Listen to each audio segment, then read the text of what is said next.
তো আজকে হচ্ছে রয়্যাল এনফিল্ড লঞ্চ হচ্ছে বাংলাদেশের বাজারে। আর রয়্যাল এনফিল্ডের দাম এখনো পর্যন্ত শিওর জানা যায় নাই। কিন্তু এদিক দিয়ে আমি আমার বাইক সেল করার জন্য একটা পোস্ট দিয়েছিলাম, যে জায়গায় আস্কিং প্রাইস রাখছি 2,80,000 টাকা, 2019-এর মডেল। তো এই জায়গায় একজন আমার দাম বলতেছে 2,20,000। একটু ধৈর্য ধরো ভাই, এই জায়গার দাম দেখে যদি আমার পছন্দ হয়, আমার সাধ্যের ভিতরে থাকে, তাহলে বাইক এটা সেল করে দিয়ে আরো টাকা ভরে এই বাইকটা নেবো। 100 price starts with মাথা নষ্ট 3,40,000 টাকা পাবা টাকা। Only 3,40,000 টাকা হান্টার 350 ভাই, সিরিয়াসলি বাংলাদেশে এত কম দাম? এটা দেখার পর তো ভাই আমার মাথা মতো ফুল হ্যাং যে কাহিনী কি ভাই, যে জায়গায় আমরা এক্সপেক্ট করে রাখছিলাম যে 6 থেকে 7 লাখ টাকা হবে মিনিমাম, সেই জায়গায় ইফাদ মোটর হান্টার 350 মাত্র 3,40,000 থেকে প্রাইস শুরু করছে। যাই হোক, তারপর ইফাদ মোটর জানায় যে 22 অক্টোবর সকাল 10টা থেকে প্রি বুকিং শুরু হবে রয়্যাল এনফিল্ডে। তো এরপর আমার অবস্থা কি হয়েছিল দেখেন খালি। তো আজকে হচ্ছে 22 অক্টোবর আর এখন সময় হচ্ছে 9:54 AM। আজকে সকাল 10টা থেকে হচ্ছে প্রি অর্ডার চালু হবে। তো আমি প্রি অর্ডার দেবো। আমি মাত্রই ঘুম থেকে উঠছি, ঘুমাইছি মাত্র মনে হয় 1.5 ঘন্টা। আসলে অনেক কাজ ছিল সারা রাত, অনেকগুলো ক্লায়েন্টে আসলে যাই হোক অনেক কিছু করা লাগছে। ঘুমও ঠিকঠাক মতো দিতে পারি নাই, যার কারণে কথাবার্তা আমার পেছায় যাচ্ছে। তো যাই হোক, আগে এখন এত সকালে ঘুম থেকে ওঠার কারণ হচ্ছে কি, আগে রয়্যাল এনফিল্ডে অর্ডার দিতে হবে। তারপর আর কি করার ভাই, প্রি অর্ডার দেওয়ার জন্য আমি ফুল রেডি হয়ে গেছি। আমার ব্যাংকের কার্ড টার্ড সবকিছু বসাই দেওয়া শেষ, জাস্ট ওটিপিটা বসানো বাকি। এমতো অবস্থায় ঢাকা থেকে আরফিন আমার ফোন দিয়ে বলতেছে, ভাই আপনি আগে আসেন, আপনি আগে আইসে দেখে যান যে বাইক আপনার কোনটা ভালো লাগে, কোনটায় কমফোর্ট ফিল করেন, কোনটায় বসলে আপনারা বেশি মানায়, আপনি ওইটাই অর্ডার দেন। আগে থেকে আপনার অর্ডার দেওয়ার দরকার নাই। বাট ভাই এর কথা শুনে আমার যে কি অবস্থা হয়েছে একটু পরে আমি আপনাদের বলতেছি।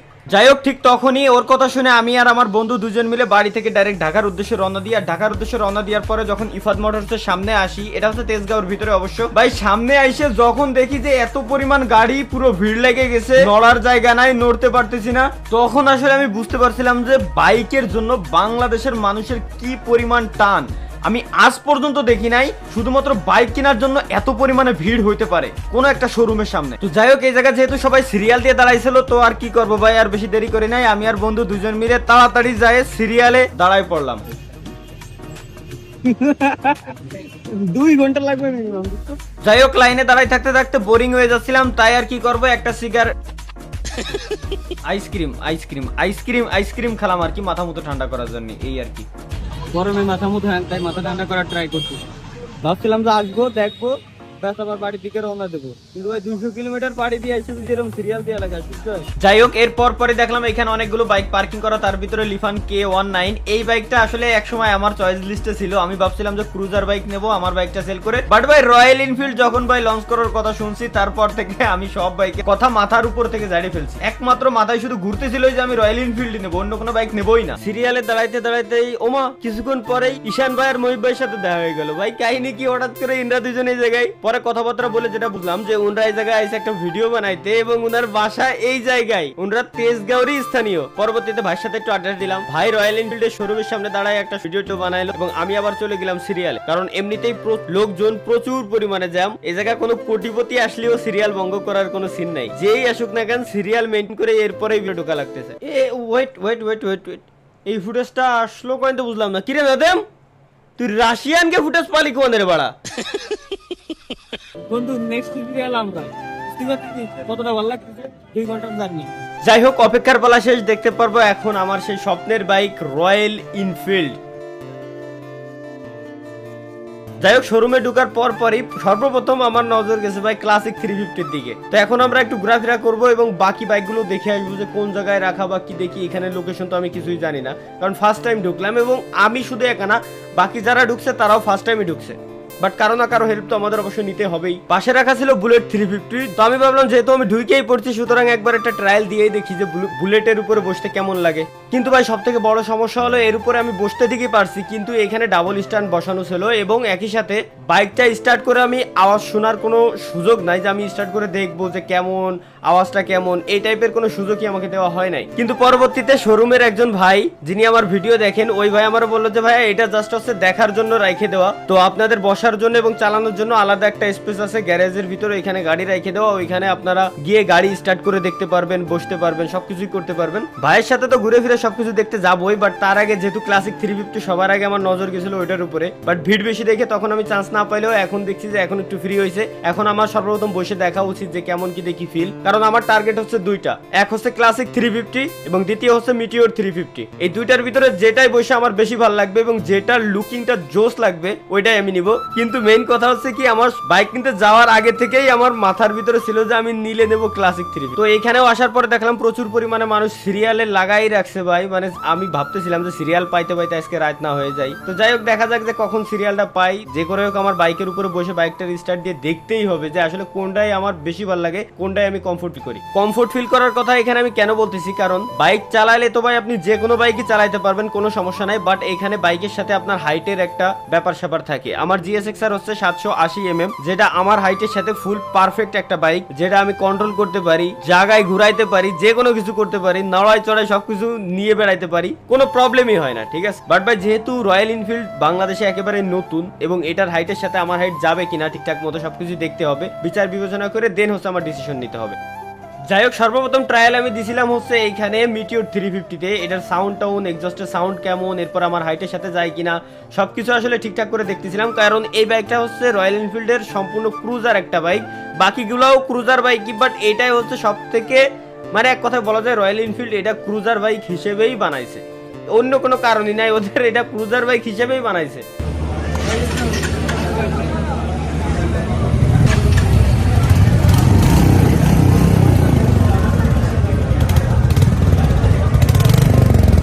তবে এখন একটা সত্য কথা বলি, এক্সস্টের সাউন্ডটা নিয়ে অনেকেই অনেক ধরনের কথা বলতেছেন ভিডিওতে দেখে যে ভাই সাউন্ডটা স্যালো মেশিনের মতো, নৌকার সাউন্ডের মতো, এই টাইপের।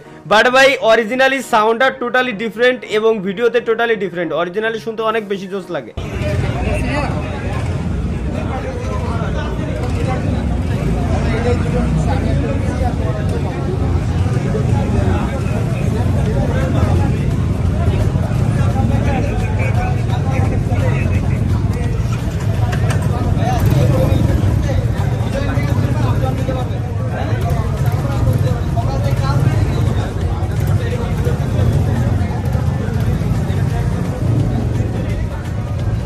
তো বাইকে উপরে উঠার পরেই দেখলাম যে ইঞ্জিন সহ পুরো বাইক প্রচুর পরিমাণে হিট হয়ে আছে। কেন এটা জিজ্ঞেস করার পরে ওনারা বললো যে ভাই সারাদিনে একটা মিনিটও এই বাইকটা স্টার্ট ব্যতীত মনে হয় যে নাই, এক কথায়।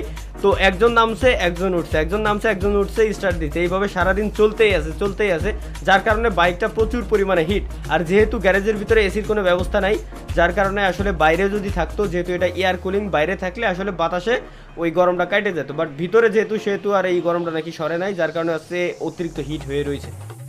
তো বুঝেই গেছেন আসলে আমি কোন বাইকের উপরে বসে আছি। হ্যাঁ, এটা হচ্ছে সেই ক্লাসিক 350 মেটাল গ্রে কালার। ক্লাসিকটাই ভালো লাগছে, বাট আমি তারপরও হান্টার 350 আর হচ্ছে বুলেট 350 এই দুটার একটা ট্রায়াল দেবো। দুইটা কোনো ট্রায়াল দিস নাই,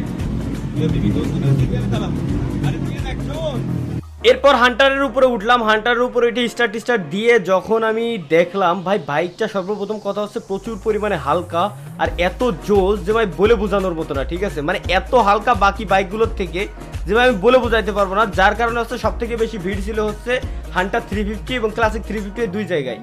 এরপর লাস্ট আর একটাই বাকি ছিল, ওটা হচ্ছে বুলেট 350। তো বুলেটের উপরে উঠলাম। বুলেটের হাইপটা সব থেকে বেশি থাকা সত্ত্বেও বুলেটের এখানে ভিড় অনেক কম, কারণ বুলেট অনেকেই কেন জানি না নিতে চায় না, কারণ এটার লুকটা একটু ডিফারেন্ট, সবগুলার থেকে একটু আলাদা এবং এটার হাইটটা একটু বেশি, অন্যান্য বাইকগুলোর থেকে এর হাইটটা একটু বেশি, যার কারণে আসলে অনেকেই এই বাইকটা চুজ বাংলাদেশে করতেছে না। বাট অন্যান্য কান্ট্রিতে বুলেটের আসলে প্রচুর পরিমাণে হাইপ, লোকজন পছন্দও বেশি করে।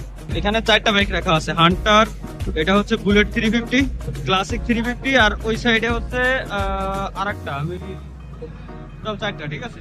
সব থেকে বেশি ভিড় হচ্ছে ক্লাসিকে, দেন এরপরে হান্টারে, বাট বুলেটে এত পরিমাণে ভিড় নাই, বুলেটের জনসংখ্যা কম। ও আর আমার বন্ধু এটিএম হয়ে রয়েছে, ওরে এতবার কইছি আমি বসতে, কিন্তু একবারও সবাই বসি নাই, লস করলি বন্ধু। ফিল্ডটা নিতে পারতি 350 ভাই, পিক আপ দিলি সেই ফিলিং বন্ধু। ক্লাসিক না হান্টার? এই আমার ক্লাসিকটা ওয়েট হয়ে যায়, কিন্তু ক্লাসিকটা লুকটা ভালো, আর হান্টার হচ্ছে হালকা হালকা। হান্টার হচ্ছে হালকা, হ্যাঁ, লুক ভালো লাগে। যাই হোক, এখন দুই বন্ধু মিলে আসলে পরামর্শ করতেছিলাম যে কোনটা নেওয়া সব থেকে বেস্ট হবে, ক্লাসিক অথবা হান্টার। এই দুটার ভিতর থেকে যে কোনো একটা চয়েস করতে হবে, কারণ মিটিওর 350 আমি এর আগেই বাদ দিয়ে দিছি, যেহেতু এটা ফুল ক্রুজার বাইক, তারপরে আমার অতটা বেশি ভালো লাগে নাই। আর আমি যদি ক্লাসিক 350 নেই আর আমার হাইটের সাথে যদি তেমন একটা সামঞ্জস্য না মেলে, এবারে উল্টোপাল্টা হয়ে যায়, তো সেই ক্ষেত্রে ক্লাসিকের সুবিধা হচ্ছে সিটটা চেঞ্জ করা যায়, সিটটা চেঞ্জ করে সিট হাইটটা আসলে কমানো যায় অথবা ছোট সিট লাগানো যায়। এতে শোরুমের ভিতরে জাস্ট দেখার জন্য মিটিওর 650 সিসির একটা বাইক রাখা ছিল, জাস্ট দেখার জন্য। আর আমি এইখান থেকে একজন ম্যামের কাছে জিজ্ঞাসা করে নিচ্ছিলাম যে আসলে কিভাবে এইখান থেকে অর্ডারটা দেওয়া যাবে, কার্ডে পেমেন্ট নিবে কিনা। দেন হচ্ছে তারা আমাকে বলছিল যে হ্যাঁ, কার্ডে পেমেন্ট নেওয়ার সিস্টেম আছে, তবে সেটা ভিতরে, এইখান থেকে পেমেন্ট না, এখান থেকে জাস্ট অর্ডারটা দিয়ে দেন হচ্ছে আপনাকে সিরিয়ালে দাঁড়াইতে হবে, মানে আবার আমার সেই সিরিয়ালেই দাঁড়ানো লাগবে, সিরিয়ালে দাঁড়াইতে হবে। সিরিয়ালে দাঁড়ানোর পরে দেন হচ্ছে ভিতর থেকে আপনাকে আবার ওইখানে পেমেন্ট করতে হবে। কার্ডের মাধ্যমে দিতে পারেন অথবা ই ওয়ালেটের মাধ্যমে আপনি পেমেন্ট করতে পারেন, অথবা সরাসরি আপনি ডাইরেক্ট নগদ টাকায়ও পেমেন্ট করতে পারেন। তো যাই হোক, অবশেষে ডিসিশন ফাইনাল করলাম, এই জায়গায় থেকে আমি নিব হচ্ছে ক্লাসিক 350 মেটাল গ্রে কালারটা। তো ভাইরে সবকিছু বললাম যে আমার অর্ডারটা কনফার্ম করে দেন, আমি দেন হচ্ছে পেমেন্টটা করে দিচ্ছি, ভিতরে গিয়ে সিরিয়ালে দাঁড়াইতে হবে ওইখানে, যেহেতু আবার আমি ওইখানে গিয়ে পেমেন্টটা করে দিচ্ছি, আমার এখান থেকে অর্ডারটা কনফার্ম করে দেন। তো ভাই আমার কালারগুলো দেখালো যে কোনটা নেবেন, দেন হচ্ছে আমি ডুয়েল চ্যানেল এবিএস সহ এখানে মেটাল গ্রে কালারটা সিলেক্ট করে দিলাম, ঠিক আছে। তবে হ্যাঁ, এখানে কথা আছে, ডুয়েল চ্যানেল এবিএস সহ আমার এই বাইকের, শুধু বাইকের প্রাইস পড়ছে 4,40,000 টাকা। পরবর্তীতে আরো আপগ্রেড করতে হবে, যেখানে আরো আপগ্রেড কস্ট আমার দিতে হবে, কারণ ছোটখাটো বিষয়ে অনেক জিনিস লাগাইতে হইতে পারে, যার কারণে আরো এক্সট্রা টাকা খরচ করতে হবে, ঠিক আছে, অনেক টাকা খরচ করতে হবে। এবং সব থেকে বড় সমস্যা হচ্ছে কি, যেহেতু যখন লঞ্চ হয়েছিল তখন রয়্যাল এনফিল্ড বলছিল যে 4,05,000 টাকা হচ্ছে ক্লাসিক 350, বাট এখানে আসার পরে 4,40,000 টাকা। কেন? কারণ ক্লাসিক 350 শুরু হচ্ছে 4,05,000 টাকা থেকে, এরপর আপনি ওর ভিতরে যত আপগ্রেড করবেন তত আপনার টাকা আরো বাড়বে, তত প্রাইস আরো বাড়বে। কারণ যে রিমটা আছে, রিমে অনেক কি বলে, সাইকেলের যে সিক থাকে, সিক টাইপের থাকে, দেন হচ্ছে আমাদের রেসিং বাইক গুলাতে যে টাইপের রিম থাকে ওই টাইপের রিম। তো এই টাইপের অনেক আপগ্রেড আছে, এই আপগ্রেড গুলো করে নিতে টোটাল 4,40,000 টাকা ডুয়েল এবিএস সহ, এটা হচ্ছে মেন কস্ট আসে। এটাকে আসার পরে জাতি বললাম, আমি তখন সকালবেলা অর্ডার দিতে বলছিলাম, সবাই দেখছেন আমি কিন্তু অর্ডার দিই নাই। অর্ডার না দিয়ে কত বড় কাজ করেছি কেমন বুঝতে পারছি। এদিকে আসার পর অনলাইনে সবার আগে সকাল অর্ডার দিতেন, তাই ডিসেম্বরের লাস্ট জানুয়ারি ফার্স্ট উইক। এখন আমি অর্ডার দিচ্ছি কেবল ফেব্রুয়ারির 25 সালের ফেব্রুয়ারি 20 তারিখ আমার ডেট। মানে ভাই তখন কি পরিমাণে যে মেজাজ খারাপ হচ্ছিল আমি বলে বুঝাইতে পারবো না। সকালবেলা যদি আমি খালি অর্ডার দিতাম, বাইকটা প্রি অর্ডার দিতাম, তাইলে আমি ডিসেম্বরের লাস্ট উইক অথবা জানুয়ারির ফার্স্ট উইকের ভিতরে আমার বাইকটা পেয়ে যায়, কিন্তু আমার সিরিয়াল আসতে ফেব্রুয়ারির 20 তারিখ 2025 সাল। তাইলে ভাই কেমন লাগে তখন? এই আঙ্কেল এবং তার ছেলে হচ্ছে দুইজন, ঠিক আছে। হ্যাঁ, এই দুইজন এই একই বাইক, সেম বাইক দুইটা নিচে দুইজনে। না না না, আছে আছে আমার কাছে এই সেম বাইক ক্লাসিক 350, এই মডেলটা বাপ বেটা দুইজনে নিছে, ঠিক আছে। কেন তারা দুইজনে দুইটা নিতে পারতো, কিন্তু না, একই বাইক দুইজনে নিছে। হ্যাঁ হ্যাঁ, বাপের কথা হচ্ছে কি, আমার বাইক আমি ছাড়া অন্য কেউ ধরে না।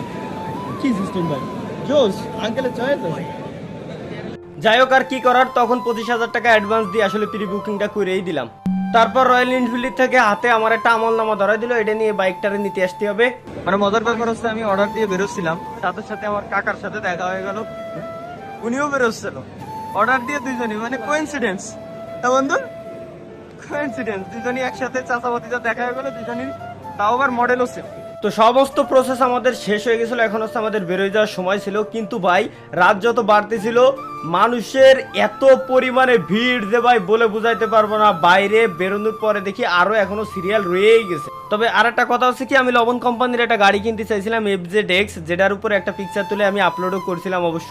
তো ওই গাড়িটা আমার নেওয়ার কথা ছিল, কিন্তু ভাই আসলে হয়েছে কি, ওই গাড়িটার আসলে হালচাল কেমন কি দেখে আসলে বুঝতেই পারতেছেন, যে জায়গায় আমরা 350 সিসি পাচ্ছি 3,40,000 টাকায়, আর লবণ কোম্পানি 3,10,000 টাকায় আমাদের FZ-X দিচ্ছে, তাও আবার 150 সিসির একটা বাইক। তাইলে কি আমাদের নেওয়া উচিত কি না আসলে বুঝে উঠতে পারতেছি না। তবে আর যাই হোক, প্রতিটা বাইকের ফ্যান বেস আসলে আলাদা আলাদা। কারো ভাই রেসিং বাইক ভাল লাগে, কারো ক্লাসিক বাইক ভাল লাগে, আমার তো দুটোই ভাল লাগে, বাট বেশি ভাল লাগে ক্লাসিক বাইক। এখন বাজে রাত 7টা, এখনো পর্যন্ত যে পরিমাণে সিরিয়াল, এ শেষ হইতে আরো 5 থেকে 7 ঘন্টা সময় লাগবে। ভাবছিলাম যে ডিরেক্ট বাসার দিকে রওনা হবো, কিন্তু ভাই এই জায়গায় ঈশান ভাই ছাড়লো না। ঈশান ভাইয়ের এলাকায় আসছি, ঈশান ভাই রেস্টুরেন্টে নিয়ে যাবে তো যাবেই, একসাথে খাওয়া দাওয়া করতেই হবে যে কোনো ভাবেই। যাই হোক, তারপর টুকটাক একটু হালকা পাতলা খাওয়া দাওয়া করলাম এবং একসাথে আড্ডা দিলাম। আড্ডা দেওয়ার পরে আসলে ভাই মন মানে না, ভাই ব্রাদারের সাথে দেখা হলে কেমন যেন আত্মার একটা টান লেগে যায়, মনই চায় না যে এই জায়গাতে বেরোয় যায়, কিন্তু তারপরেও কি করার, আসলে অনেক কাজ বাজ পড়ে থাকে, তো যার কারণে আসলে বেরোয় আসা লাগবে। বড় লোকের এলাকায় আইছি, ইনি আমার বড় ভাই, ঠিক আছে? বড় লোকের এলাকায় আইছি, আসার পরে এটি কি একটা স্যুপ খাওয়াচ্ছে, হ্যাঁ, এটা হচ্ছে তেজগাঁওর ভিতরে, এলাকাটা অপরিচিত। আসছিলাম হচ্ছে ভাই, এটা হচ্ছে এখন শোনা বাইক মানে প্রি অর্ডার দিতে, প্রি অর্ডার দেওয়া শেষ, এখন বড় সবারে আমরা স্বপ্ন দেখতেছি একদিন রয়্যাল এনফিল্ড কিনবো, ভাই সেটা বাস্তবায়ন করে নিয়ে যাচ্ছে। আমার বাসার পাশে কিন্তু আমি কিনতে সাহস পাচ্ছি না। এই যে ফ্লেক্স গুলা মারে, ঠিক আছে ভাই, এর ভিতরে দেন আমি তো এটা কি ভাই চিকেন মাশরুম সব আছে। যাই হোক, এখন হচ্ছে আমরা বেরোয় যাব।